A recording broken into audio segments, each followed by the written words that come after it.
ধরেন কোনো লোক তার নিজের মুখের লালা সেটা যদি সে গিলে ফেলে রোজা থাকা অবস্থায়, এই কাজের কি অনুমতি আছে?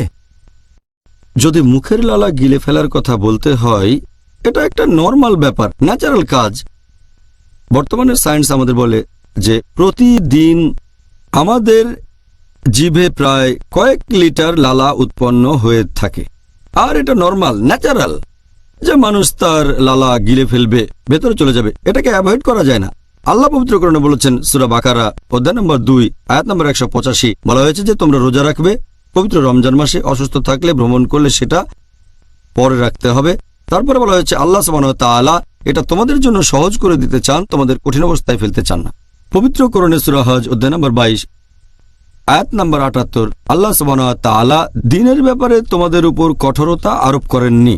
এখন লালা গিলে ফেলা তো যেহেতু একটা নর্মাল কাজ, আর আমি জানি রোজার সময় অনেকেই থুতু ফেলে, আমার অনেক বন্ধুও মনে করে যে লালা গিলে ফেলা হারাম, এজন্য থুতু ফেলে। চিন্তা করেন, সারাদিন যদি এই কাজটাই করেন, নামাজও ঠিকমতো আদায় করতে পারবেন না, কারণ নামাজ পড়তে তো কয়েক মিনিট সময় লাগে, আর এই সময় মুখে লালা জমা হয়ে যাবে। এখন কি থুতু ফেলায় মনোযোগ দেবেন নাকি আল্লাহ সুবহানাহু ওয়া তাআলার কাজে? যদি তখন কোরআন পড়েন তখন তো বাইরে থুতু ফেলতে হবে সব সময়। কিছু লোককে আমি জানি যারা সব সময় একটা পাত্র সাথে রাখে, সেই পাত্রে থুতু ফেলে, তারা নিয়মটা জানে না।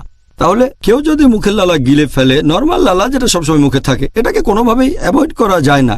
একইভাবে যদি কারো নাকে মুখে ধুলা যায়, ধরেন সে কোনো শহরে গেছে যেটা খুবই নোংরা, নাকে মুখে ধুলা, তখন জোরে শ্বাস নিলেন, কিছু ধুলা গেল ফুসফুসে বা অন্য কোথাও, এই সবেরই অনুমতি আছে, কারণ এগুলো সব নর্মাল কাজ, আর এতে করে রোজা ভেঙে যায় না।